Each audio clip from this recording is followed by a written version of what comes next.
His lawyer leaned in and whispered 5 words, just 5. And Vincent's face, that smug, self-satisfied face I'd stared at across the breakfast table for 15 years, went completely white. His hands started trembling. The papers he'd been so eager to sign were shaking like leaves in a storm.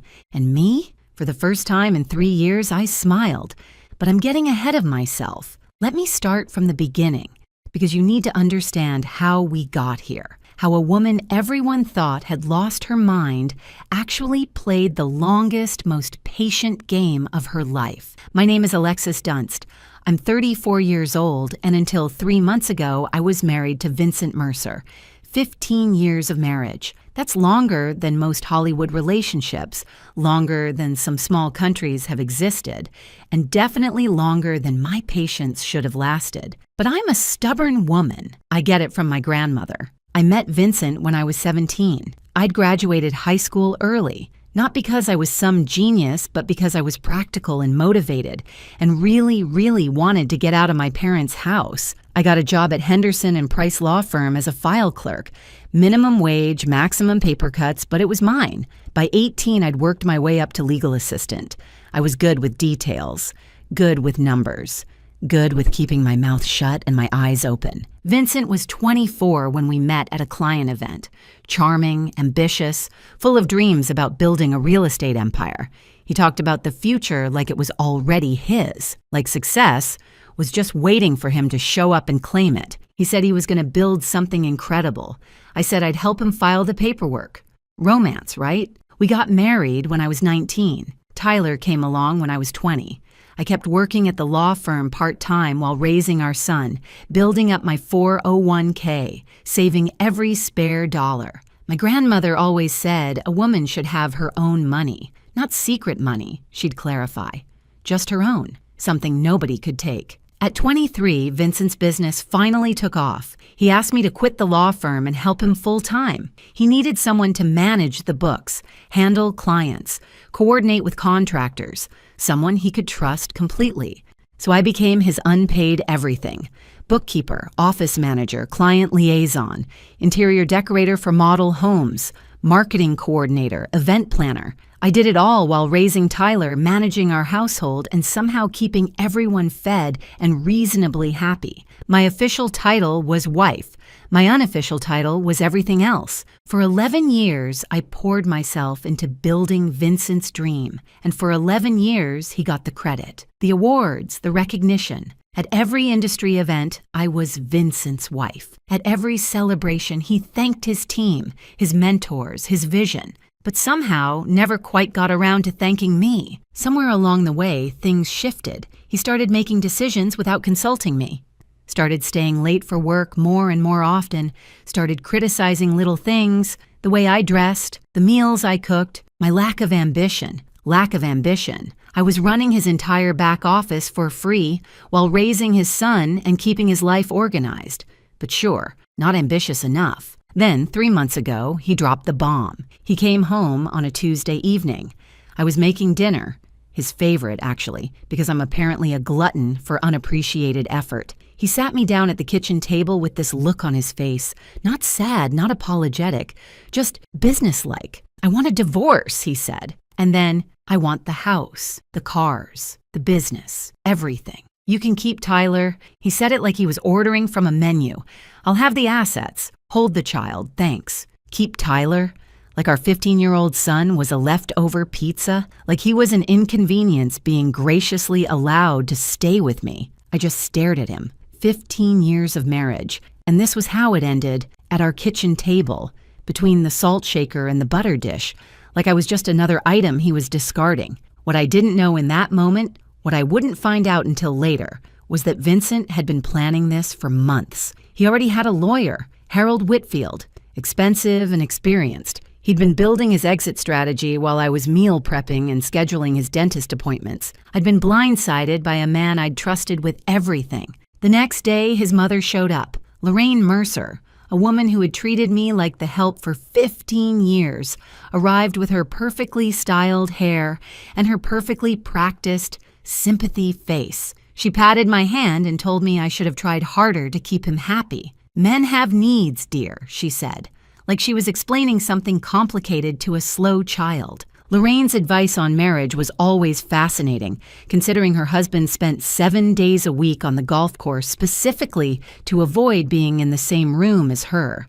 But sure, I was the problem. That first week was a blur. Vincent moved me to the guest room. He had documents drawn up, settlements proposed, timelines established. Everything was moving so fast, and I felt like I was drowning. Everyone saw a woman whose world had just collapsed, a wife being thrown away after 15 years of service, a victim who didn't see it coming. But here's the thing. What Vincent didn't know, what nobody knew, was that I'd found something 3 years ago. Something buried in his own financial records, something he thought was hidden forever. And I'd been quietly, patiently preparing ever since. Before we continue, if you're enjoying this story, please hit that subscribe button and tell me in the comments where you're watching from and what time it is there. I read every single comment.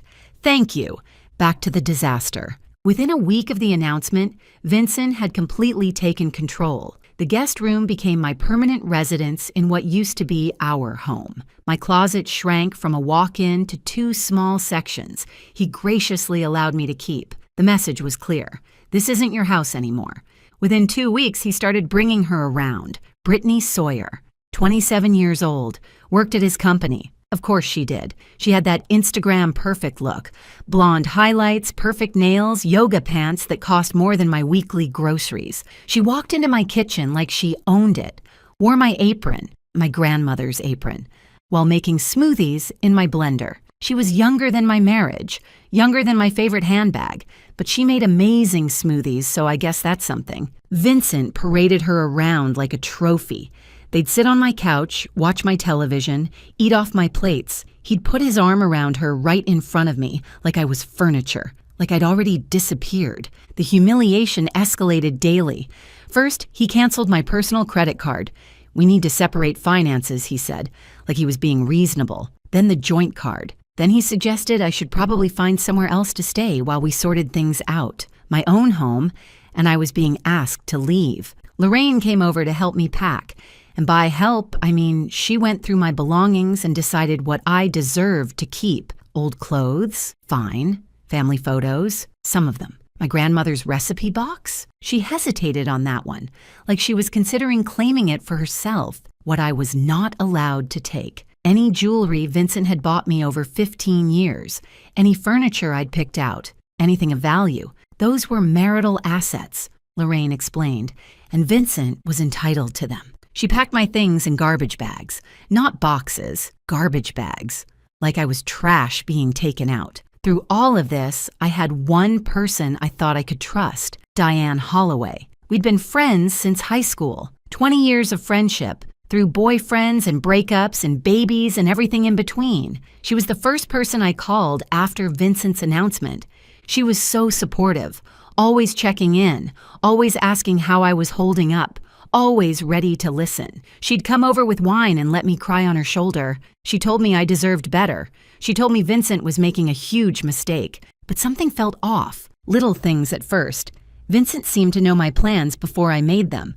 When I mentioned to Diane that I was thinking about fighting for the house, Tyler came home the next day saying Dad told him it wouldn't work. When I told Diane I was looking at apartments in a specific neighborhood, Vincent made a comment about that exact area being too expensive for me. Then it clicked. Looking back, I should have seen it years ago. The way Diane always lit up when Vincent walked into the room. The way she'd compliment him just a little too much, laugh at his jokes just a little too hard. She always asked about him first whenever we talked. How's Vincent? How's the business? Is Vincent happy? She'd been carrying a torch for my husband for 15 years. And Vincent, because he collected admirers like some people collect stamps, knew exactly how to use it. He made her feel special, important, not like other women. He probably implied they'd get together after the divorce, gave her just enough hope to keep her loyal. My best friend was his spy.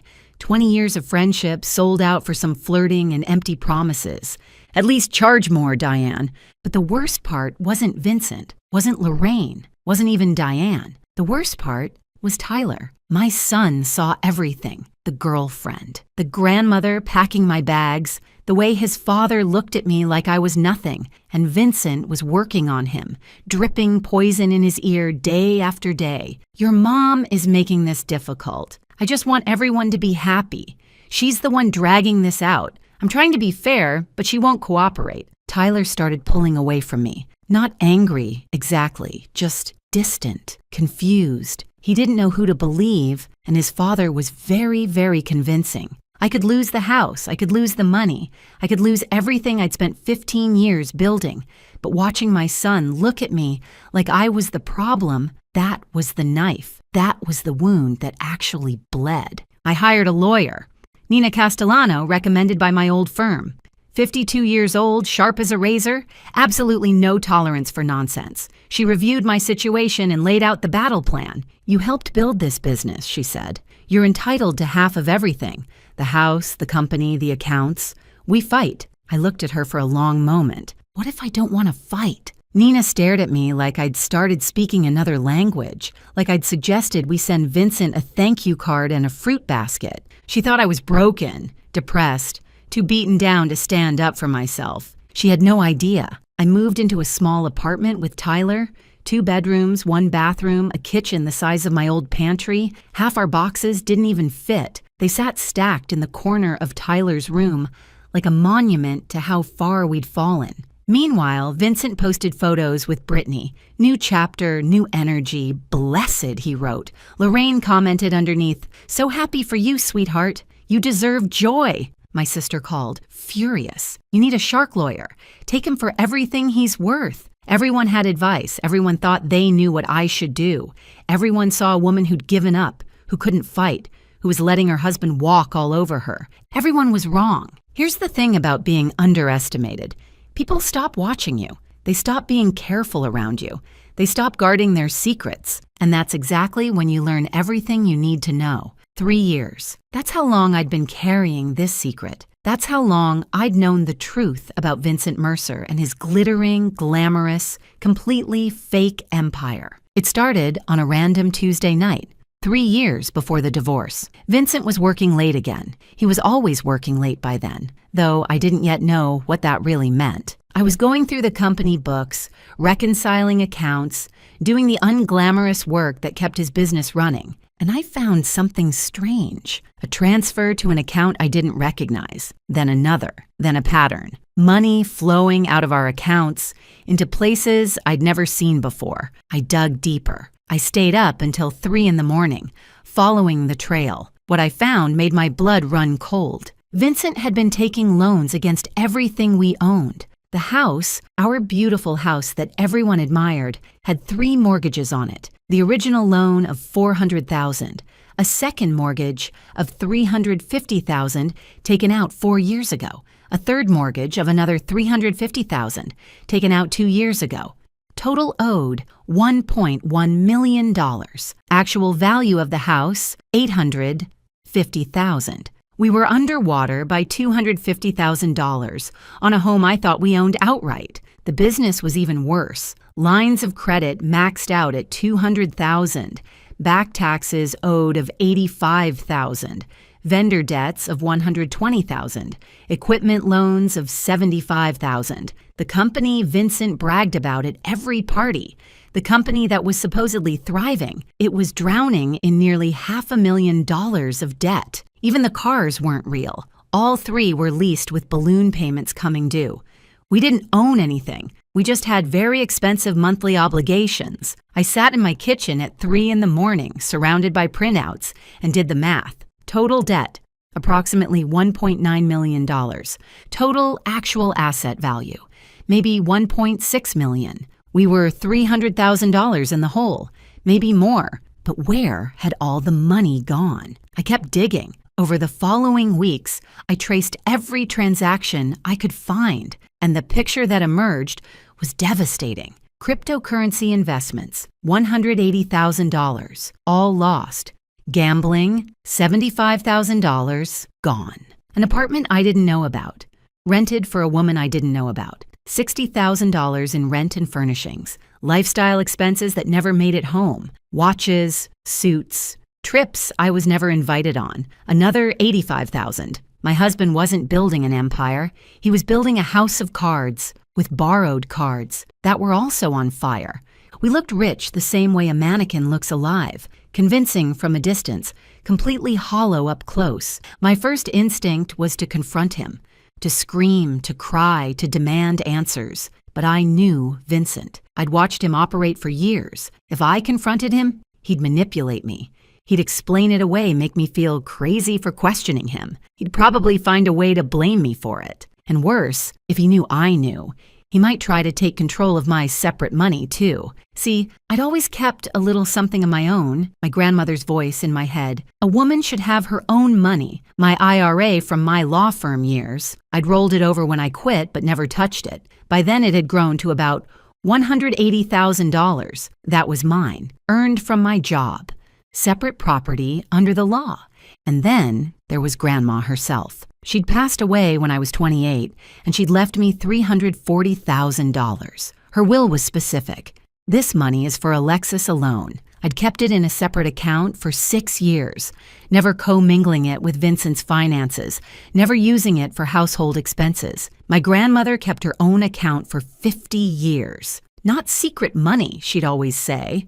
Just mine. Smartest woman I ever knew. I had roughly $520,000 that was completely, legally, separately mine. So I didn't confront Vincent. Instead, I protected myself. I worked with my uncle, a retired accountant, to create an irrevocable trust for Tyler. My IRA and my inheritance went into that trust. My name wasn't on it as a beneficiary. Vincent's name certainly wasn't on it. It was for Tyler's future, college, a first home, emergencies. And it was untouchable. Then I documented everything. Every mortgage document, every hidden account, every suspicious transaction. I printed copies and kept them at my sister's house. I put copies in a safe deposit box. I saved everything on an encrypted drive. And then I waited. I knew Vincent would leave eventually. Men like him always do. They get bored, or they find someone younger, or they decide they deserve more. I just had to be ready when it happened. 3 years of waiting. 3 years of watching him dig the hole deeper. 3 years of smiling at dinner parties while knowing our entire life was built on quicksand. I got very good at patience and very good at pretending I didn't know my husband was financially drowning us both. When Vincent finally asked for the divorce, when he demanded the house, the cars, the business, everything, I almost laughed out loud. He wasn't asking for assets. He was demanding debt. He just didn't know it yet. Back in the present, I sat across from Nina Castellano and placed 3 binders on her desk. 3 years of evidence. Every mortgage document, every loan statement, every hidden account. She read in silence for almost an hour. When she finally looked up, her expression had completely transformed. "You've known about this for 3 years?" I was waiting for him to leave. I knew he would eventually. And when he demanded everything, he demanded all the debt. He just doesn't understand that yet. Nina leaned back in her chair. The pity was gone from her eyes. The concern was gone. What replaced it was something like awe. So when you sign over the assets, I walk away clean. He gets the mortgages, the business debts, the lease obligations. All of it becomes his sole responsibility. And your inheritance, your retirement account, separate property, never commingled, legally protected, sitting safely in a trust for my son. Nina was quiet for a long moment. Then she smiled, a slow, dangerous smile. "Mrs. Dunst," she said, "I believe I owe you an apology. I thought you'd given up." I smiled back. "Everyone thinks that. That's kind of the point." Nina went from looking at me like a lost kitten to looking at me like a chess grandmaster. I prefer grandmaster, better outfit. The trap was already built, the numbers were verified, the documentation was airtight. All I had to do now was let Vincent think he was winning. And nobody does gracious loser better than a woman who's been practicing for 15 years. The next 3 months were a masterclass in acting. I became exactly what everyone expected me to be: broken, defeated, barely holding on. I showed up to mediation sessions with red eyes and trembling hands. I spoke softly, hesitantly, like a woman who'd lost all her confidence. I asked for so little that even the mediator seemed uncomfortable. "I just want enough to start over," I said during our second mediation. "I'm not trying to be difficult. I know the business is his life's work. I know the house means everything to him. I don't want to tear our family apart more than it already is. I requested a settlement of $50,000 cash, my personal belongings. Shared custody of Tyler, that was it." Vincent agreed immediately. He was probably expecting me to fight for half of everything. That's what any reasonable lawyer would demand. Instead, I was asking for crumbs. He looked at me across that mediation table with something almost like pity. Like I was a wounded animal he was graciously putting out of its misery. I deserved an Oscar for that performance, or at least a Golden Globe. I was giving the role of a lifetime, and my only audience was my lying, cheating, soon-to-be bankrupt ex-husband. With each passing week, Vincent's arrogance grew. He stopped being careful, stopped pretending to be the reasonable one. He started telling everyone who would listen that I hadn't even fought. "She just gave up," he told his golf buddies. I offered her a fair settlement, and she took it without a word. Lorraine was even worse. She bragged at her book club, at her church group, at every social gathering she attended. "Vincent is keeping everything. That woman didn't get a dime." I always knew she wasn't strong enough for my son. To celebrate his upcoming victory, Vincent bought himself a new watch, $15,000. I know because I saw the charge on the business account. He was still using company money for personal expenses, still digging that hole deeper. He wore it to our next mediation session, making sure I noticed. He also took Brittany to dinner at La Maison, the French restaurant where we'd celebrated our 10th anniversary. He posted photos on social media. "Life is good when you're with the right person," he wrote. The right person. He meant the person who didn't know about his debt, yet. Meanwhile, Brittany had started redecorating my house. New furniture in the living room, new art on the walls. She even painted my kitchen. Gray. She painted it gray. I spent 3 weeks choosing that sage green, 3 weeks of paint samples and lighting tests and driving myself crazy trying to get the perfect shade. And she painted over it with builder-grade gray, like it was nothing. Gray. Like her personality, like her future with Vincent once she found out he was broke. Very fitting, actually. Diane kept calling, fishing for information under the guise of friendship. I played along perfectly. "How are you holding up?" she'd ask, her voice dripping with fake concern. "I just want it to be over," I'd tell her, making my voice crack slightly. "I can't fight anymore, I don't have the energy." Within hours, Vincent would know. I could practically see him relaxing, letting his guard down even further. Diane thought she was playing me. She was actually just being a messenger service, not a very expensive one either. But while the adults were playing their games, Tyler was watching, and my son, my smart, observant, wonderful son, was starting to notice things that didn't add up. He noticed his dad's new $15,000 watch, but heard Vincent tell him they couldn't afford the school trip to Washington, D.C. He noticed Brittany's shopping bags piling up in the foyer, but heard Vincent complain about money being tight. He noticed the disconnect between the lifestyle his father was projecting and the excuses he kept making. One evening, Tyler came to my tiny apartment and sat down at my secondhand kitchen table. He looked at me with those serious eyes, so much like his father's, but with something Vincent had lost long ago. "Honesty." "Mom," he said quietly, "is Dad actually rich?" I looked at my son for a long moment.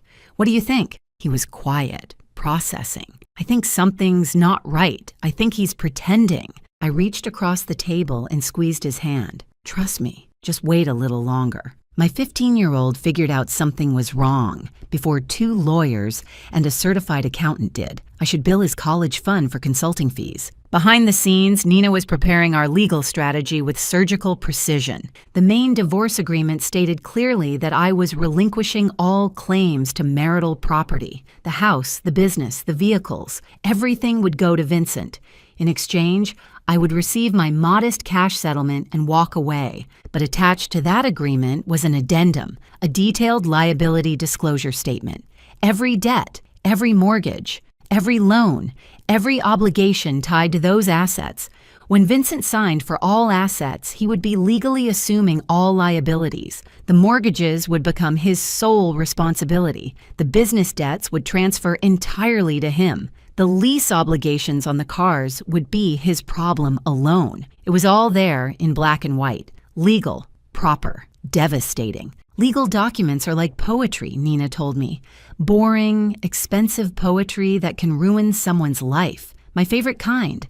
2 weeks before the final hearing, Harold Whitfield, Vincent's lawyer, called Nina with concerns. "My client is assuming significant assets," Harold said carefully. "I'd like to request a full financial audit before we finalize, just to verify everything." Nina kept her voice neutral. "Of course. We'll provide whatever documentation you need, but when Harold brought this to Vincent, my soon-to-be ex-husband shut it down immediately. No audits," Vincent told him.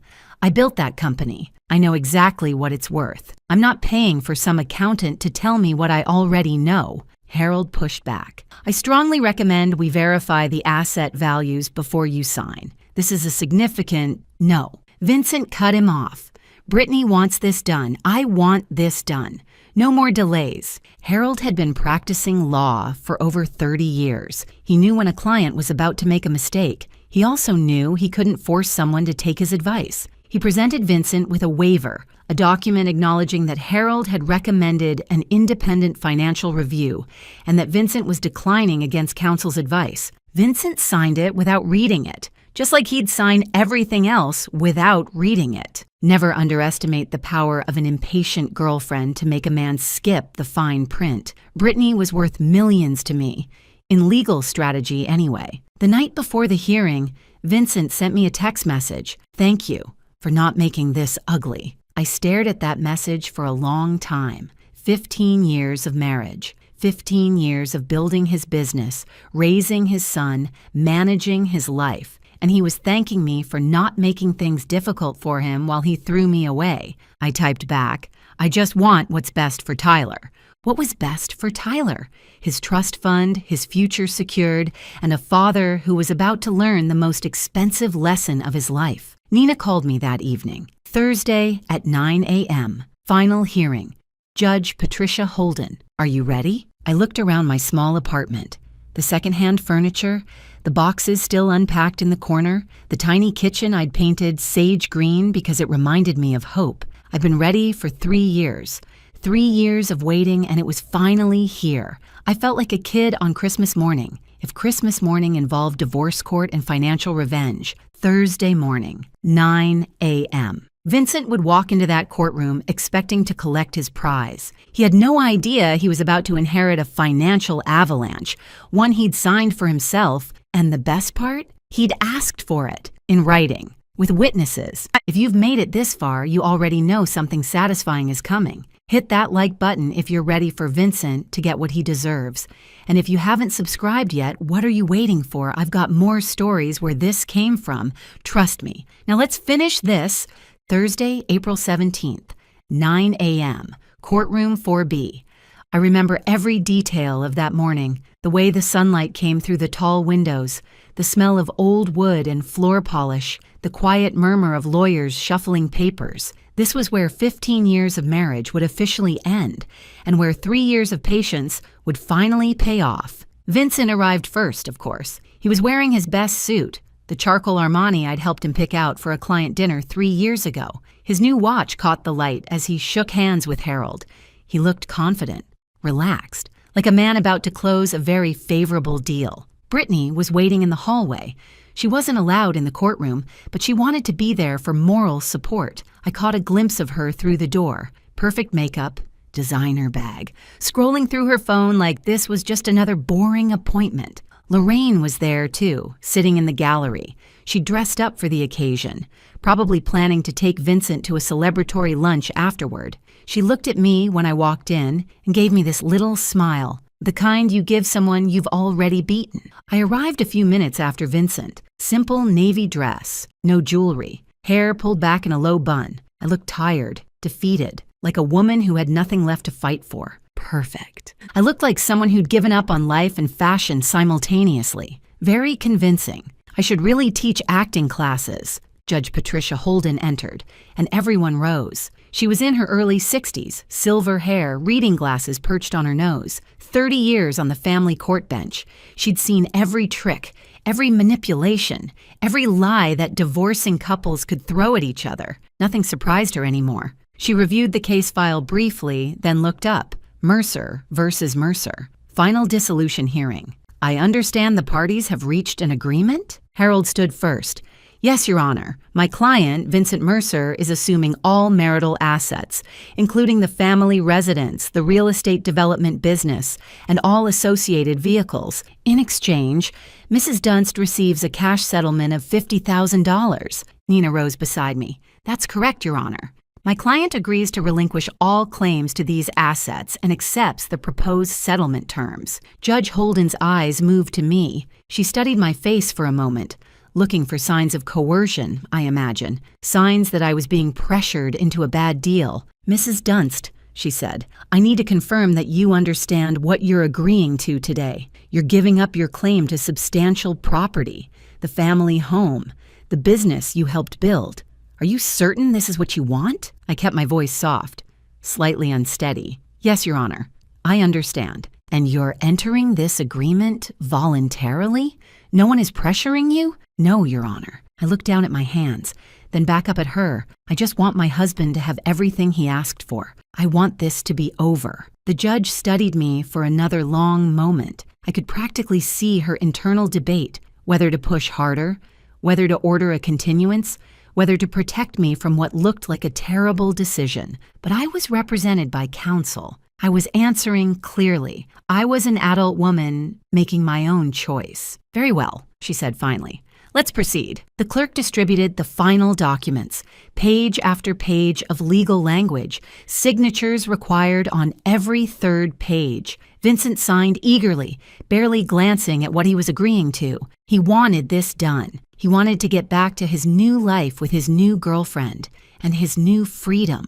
I signed slowly, deliberately. Every stroke of my pen was careful and precise. This was the moment I'd been waiting 3 years for. I was going to savor it. Across the courtroom, I saw Vincent glance at Lorraine and smile. She nodded back approvingly. In the hallway, his phone buzzed, probably Brittany sending encouragement. He checked his phone in court, during his own divorce hearing.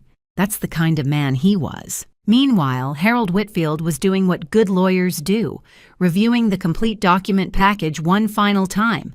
Main agreements signed, asset schedule signed, settlement terms signed. Then he reached the addendum, liability disclosure statement. I watched his face as he read, watched the confusion flicker across his features, watched him flip back a page, then forward again, like he was hoping he'd misread something. He hadn't. Harold's face went pale. He leaned toward Vincent, trying to be discreet. Sir, he whispered, we need to talk. Vincent waved him off, still basking in his victory. Not now. We're almost done. Sir Harold's voice was more urgent. You're assuming all debt. Vincent turned to look at him. What? The liability disclosure, Harold whispered, papers rustling as he pointed. The mortgages, the business liens. It's all here. You're assuming personal liability for everything. For the first time, Vincent actually looked at what he'd signed. I watched his eyes scan the numbers, watched the color drain from his face. House, $1.1 million owed. Market value, $850,000. Business, $480,000 in combined debts. Vehicles, $115,000 in lease obligations. Additional personal liabilities, $200,000. Total debt, approximately $1.9 million. Net value of everything he'd just claimed, negative $300,000. He hadn't won the lottery. He'd won the bill for it. Vincent stood up abruptly, his chair scraping against the floor. This isn't right. He looked at me, then at the judge, then back at the papers. She hid this from me. This is fraud. Judge Holden's voice was sharp. Mr. Mercer, sit down. These numbers are fake, Vincent insisted, his voice rising. She manipulated the documents. This is Mr. Mercer. The judge's tone left no room for argument. Sit down. He sat, but his hands were shaking. His confident smile was gone, replaced by something that looked a lot like panic. Judge Holden looked at the documents in front of her, then at Vincent. Mr. Mercer, I'm looking at the liability disclosure statement attached to this agreement. These are debts associated with assets you are claiming, assets in your name, your business, your property. She fixed him with a hard stare. Are you telling this court that you don't know your own financial situation? Silence. Watching Vincent try to explain why he didn't know about his own debts was like watching a cat explain why there's a broken vase on the floor. Fascinating and completely unconvincing. Harold cleared his throat. Your Honor, I should note that I advised my client to conduct an independent financial review prior to this hearing. He declined. I have documentation. He produced the waiver, the one Vincent had signed without reading, the one that said, in clear legal language, that Harold had recommended a full audit, and Vincent had refused. Judge Holden reviewed it briefly, so Mr. Mercer was advised to verify these figures. He chose not to. He signed a waiver acknowledging that choice. She looked at Vincent. Is that correct? Vincent was staring at the waiver like it was a snake that had just bitten him. I thought, is that your signature, Mr. Mercer? A long pause. Yes. Then you assumed this risk voluntarily. Judge Holden's voice was matter of fact. You had the opportunity to investigate. You chose not to. The agreement stands. Vincent turned to me, desperation breaking through his composure. You knew. His voice cracked. You knew about all of this. I met his eyes calmly. I was your bookkeeper for 11 years, Vincent. I knew about everything. His face cycled through emotions faster than I could count. Confusion, rage, betrayal, fear, and finally, the one I'd been waiting for, realization, the understanding that he'd done this to himself. I want to withdraw the agreement, Vincent said, turning back to the judge. I didn't understand what I was signing. This isn't fair. Judge Holden shook her head. Mr. Mercer, you signed documents before this court stating you understood and agreed to all terms. You were represented by competent counsel. You declined additional review. Your wife did not hide anything. These are your debts, your mortgages, your obligations. She paused. The agreement is final. The gavel came down. Mrs. Dunst, you have your settlement. Mr. Mercer, you have the assets as agreed, along with all associated liabilities. This marriage is dissolved. I stood, smoothed my dress, picked up my purse. Then I looked at Vincent one last time. He was slumped in his chair, papers scattered in front of him, his whole world collapsing around him. You said you wanted everything except Tyler, I said quietly. I gave you exactly what you asked for. I walked out of that courtroom without looking back. In the hallway, I could hear Vincent's voice rising, yelling at Harold, demanding to know how this happened, threatening lawsuits. Harold's calm responses. I told you to get an audit. I have it in writing. You refused. Through the glass doors, I saw Brittany's face change as she listened, saw her look at Vincent, really look at him, and see something other than the successful businessman she'd thought she was getting. She was gone before I reached the elevator, moving fast, heels clicking on the marble floor, not looking back. Brittany's exit was faster than her entrance into my marriage. At least she was consistent. I stepped outside into the April sunshine. The sky was blue. The air was warm. Somewhere behind me, my ex-husband was screaming at his lawyer about fairness and fraud and how none of this was his fault. Ahead of me was a new life, smaller than before, simpler, but completely, entirely mine. The collapse happened faster than I expected. Within 2 weeks, Brittany had moved out of the house, packed her things in the middle of the night, left a note that said, "This isn't what I signed up for." The gray kitchen sat empty. Within a month, Vincent tried to sell the house. But when you owe more than something is worth, there are no buyers. Just banks calling about missed payments and realtors suggesting short sales. Within 2 months, the business started defaulting. Vendors filed lawsuits. The line of credit was frozen. The company that Vincent had spent 15 years building, the company I had spent 11 years supporting, was crumbling into dust. Within 3 months, Vincent was meeting with bankruptcy attorneys. The man who'd once bragged about his empire was now calculating which assets he could protect from creditors. The answer was almost nothing. Lorraine's perfect son was calling family members asking for loans, showing up at relatives' houses with excuses and explanations. Nobody knew about the debt. Alexis must have hidden it somehow. I was tricked, but the documents told a different story. The mortgages were in his name. The loans were in his name. The gambling debts, the crypto losses, the secret apartment, all his choices, all his signatures. I heard that Lorraine's Christmas newsletter that year was very short. Vincent is exploring new opportunities. Yes, opportunities in debt restructuring. The parallel conflicts resolve themselves with a kind of poetic symmetry. Diane called me about a week after the hearing. Her voice was shaking. I had no idea things were this bad. I'm so sorry, Alexis. I never meant for... I thought Vincent and I didn't answer, didn't respond, didn't give her the closure she was looking for. Some bridges aren't meant to be repaired. Some friendships don't deserve a second chance. 20 years of history betrayed for a wink and empty promises from a man who used everyone around him. She tried calling 3 more times. Then she stopped. I imagine she's still waiting for Vincent to notice her. She'll be waiting a long time. Lorraine tried a different approach, going through Tyler. Tell your mother I didn't know about the money problems. Tell her I'm sorry for how I treated her.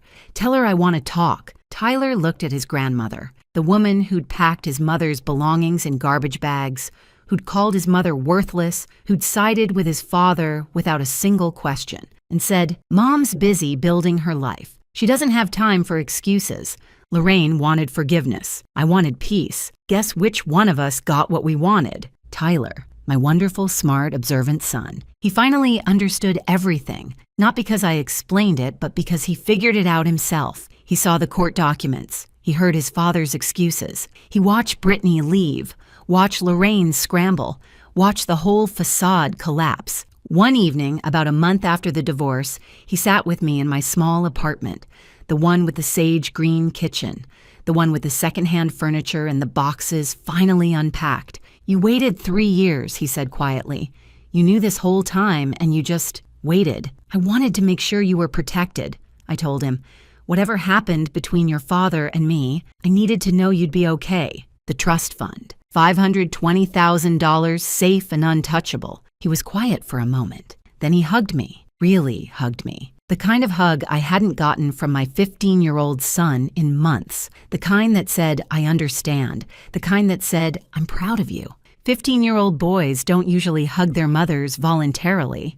I knew I'd done something right. My $50,000 settlement went toward getting established. First month's rent, security deposit, basic furniture that wasn't falling apart. It wasn't luxury, but it was stability. The trust fund stayed exactly where it was. Tyler's future, college, maybe a first home someday, a safety net that nobody could take from him. And me, I enrolled in interior design courses at the community college, the dream I'd put on hold when I was 23 to help Vincent build his empire. I was finally building my own. I started small. My first real client was a woman named Sandra, 52 years old, just ending a 28-year marriage. She was standing in her empty new apartment looking lost. When she asked me, how do you start over? I thought about it for a moment. One room at a time, one color at a time, one day at a time. We painted her kitchen sage green. She cried when she saw it. Happy tears, she said. The color of new beginnings. About 3 months after the divorce was finalized, Vincent showed up at my apartment. I barely recognized him. He'd lost weight. Not the healthy kind. Dark circles under his eyes. His suit was wrinkled. His watch was gone. He looked like a man who'd been through a war and lost. He stood in my doorway, and for a moment, I almost felt sorry for him. Almost. I didn't know it was this bad, he said. His voice was hoarse. I made mistakes. I know that now. But I didn't mean for any of this to happen. I leaned against my doorframe and looked at him, really looked at him. This man I'd loved for almost half my life. This man who'd thrown me away like garbage. This man who was now drowning in the consequences of his own choices. Can we talk? He asked. Maybe we can figure something out. I don't know. Maybe we could. He couldn't even finish the sentence. Couldn't bring himself to ask for what he actually wanted. Help. My help. After everything. You asked for everything except Tyler, I said calmly. You got exactly what you wanted. Alexis, please. Goodbye, Vincent. I closed the door. He stood in the hallway for 10 minutes. I know because I watched through the peephole while eating ice cream.